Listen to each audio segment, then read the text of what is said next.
intellectual guru was Milton Friedman's old mentor, Friedrich von Hayek.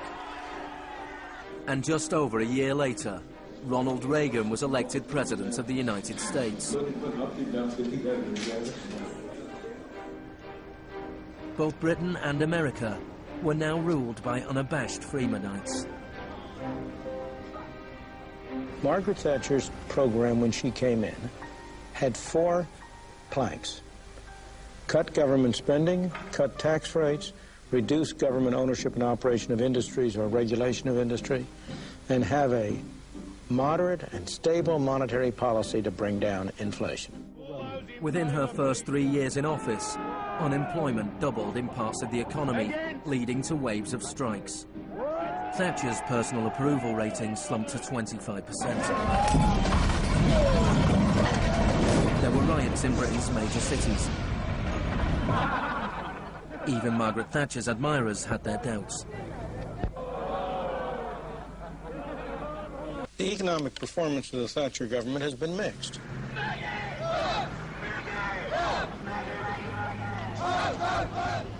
To those waiting with bated breath for that favorite media catchphrase, the U-turn, I have only one thing to say. U-turn if you want to. The ladies not for turning. Friedrich von Hayek urged Thatcher to copy Pinochet's economic shock therapy policies. Thatcher replied, "In Britain, with our democratic institutions and with the need for a high degree of consent, some of the measures adopted in Chile are quite unacceptable." Thatcher's profound unpopularity seemed to be proving once again that free market fundamentalism was simply too unpopular, too directly harmful to too many people to survive in a democratic state where governing requires getting the consent of the governed, unlike a military dictatorship. What pulled Thatcher back from the abyss and ultimately saved the project was a crisis. Indeed, it was the ultimate crisis. It was a war. We are here because for the first time for many years, British sovereign territory has been invaded by a foreign power. The government has now decided that a large task force will sail as soon as all preparations are complete. HMS Invincible will be in the lead. Most people in Britain had never even heard of the Falklands. But when Argentina invaded the small group of islands thousands of miles away in the South Atlantic, Thatcher seized her opportunity to prove her credentials as the Iron Lady. Gentlemen, I've just heard that the white flag is flying over Stanley. The war was over in less than 3 months. As the troops returned to Britain, a wave of patriotic celebrations swept the country. Thatcher won the 1983 elections with a massive majority. She could now push through a form of the economic shock therapy witnessed in Chile.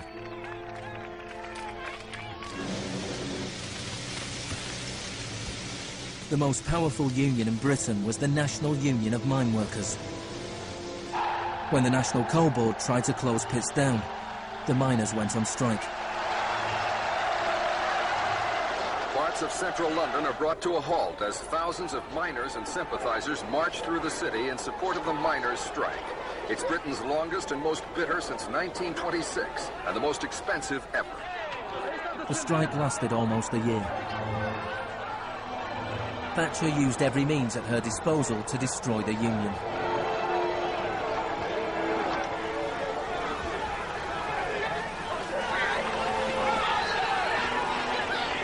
Eventually, the miners were defeated. Thatcher used this victory to bring the Chicago School Revolution to Britain. A series of glossy commercials promoted a massive program of privatizations.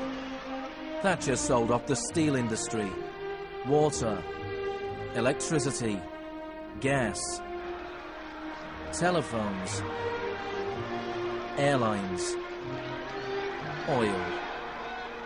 Public housing was sold off. Council services put out to tender.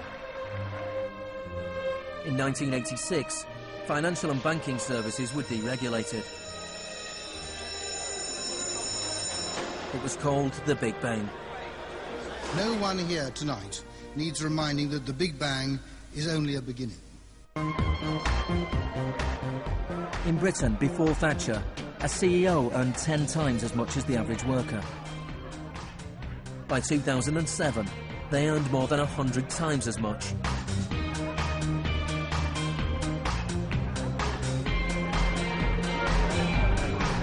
In the US before Reagan, CEOs earned 43 times as much as the average worker. By 2005, they earned more than 400 times as much.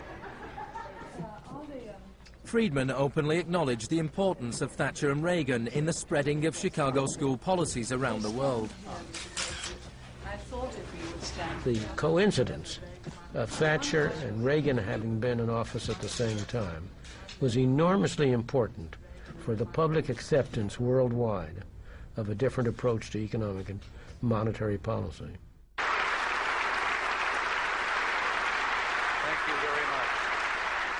What I'm describing now is a plan and a hope for the long term. The march of freedom and democracy, which will leave Marxism, Leninism on the ash heap of history as it has left other tyrannies which stifle the freedom and muzzle the self-expression of the people.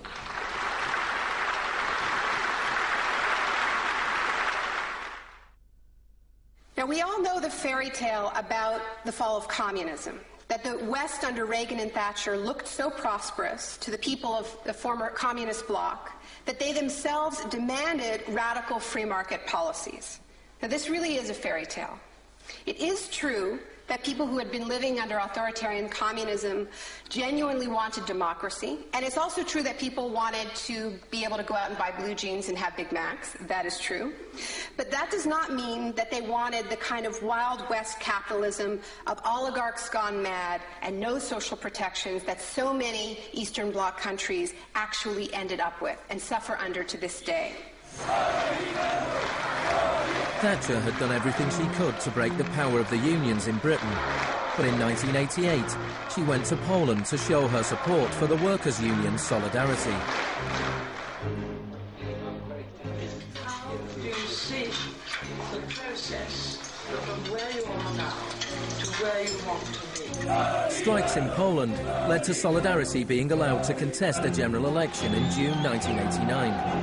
This triggered a wave of demonstrations throughout Eastern Europe.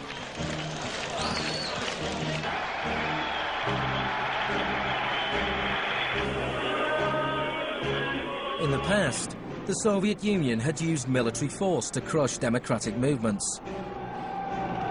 But the Soviet Union had a new type of leader, Mikhail Gorbachev, who was committed to glasnost and perestroika. He talked about a third way, a gradual transition to Scandinavian-style social democracy, something between free market capitalism and communism. Gorbachev charmed the public and politicians of the West. He's a bold, a determined and courageous leader. Gorbachev stood and watched as one by one the old communist regimes collapsed.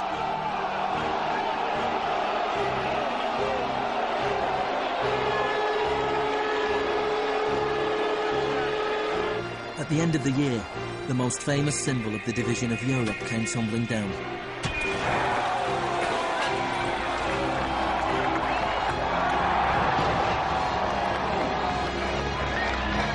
For Friedman and the Chicago boys, a whole new world opened up.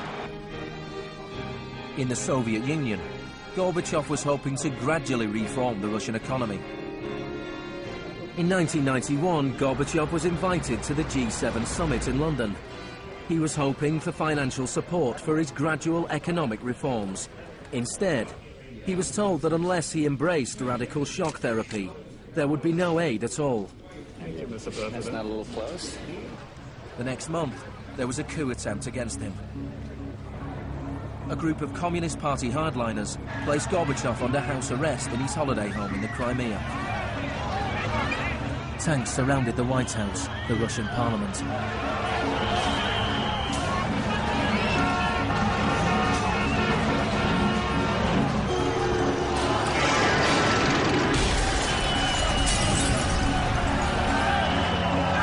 Amid the chaos of street clashes, it was obvious that to reinforce their position, the hardliners would have to resort to violence. Such action between the people and the security forces has not been seen since the early days of the Russian Revolution. By dawn this morning, amid a sea of debris, it was becoming clear that the coup was disintegrating. The Russian parliament building was unscathed, the military had not made their move. Inside, Boris Yeltsin was more powerful than ever.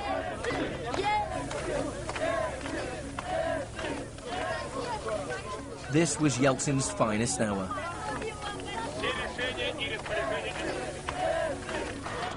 Gorbachev was released and he returned to Moscow, but he had lost much of his power. Я выражаю признательность за принципиальную позицию россиянам, президенту России Борису Николаевичу Ельцину. In December 1991, the Soviet Union was dissolved, a profound shock for the Russian people. Yeltsin was now in charge of economic policy for the Russian Federation. The free market came to Russia. There was chaos. The adoption of Chicago school policies in Russia marked the beginning of a new chapter in the free market crusade. It was all shock, no therapy.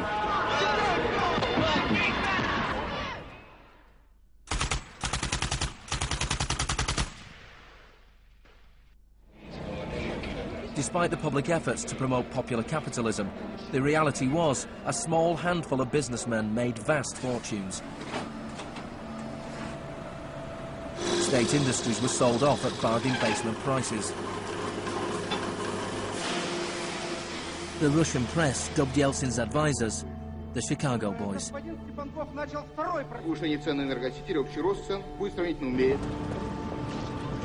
Yeltsin's shock therapy meant that in 1992, the average Russian consumed 40% less than in 1991. A third of Russians fell below the poverty line, and wages weren't paid for months. One expert today predicted 140 million Russians will soon be living below the poverty line. Corruption was rife. Organised crime boomed. Moscow became the new Wild West.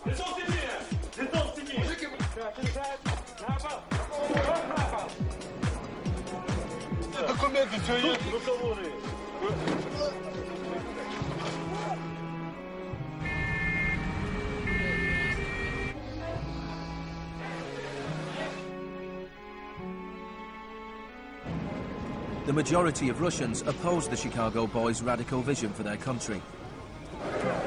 In March 1993, Parliament made a crucial decision. It voted to repeal the special powers it had given to Yeltsin. Yeltsin declared a state of emergency.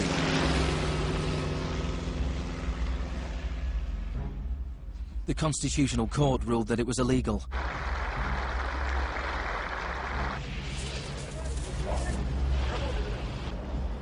On September 21st, Yeltsin took the Pinochet option and dissolved Parliament. Сегодняшнего дня прерывается осуществление законодательной, распорядительной и контрольной функций съезда народных депутатов. The West threw its weight behind Yeltsin. We feel that Boris Yeltsin is the best hope for democracy in Russia. 2 days later, Parliament voted to impeach Yeltsin by 636 votes to 2. Thousands of supporters of the Parliament gathered outside the White House and marched on the television station.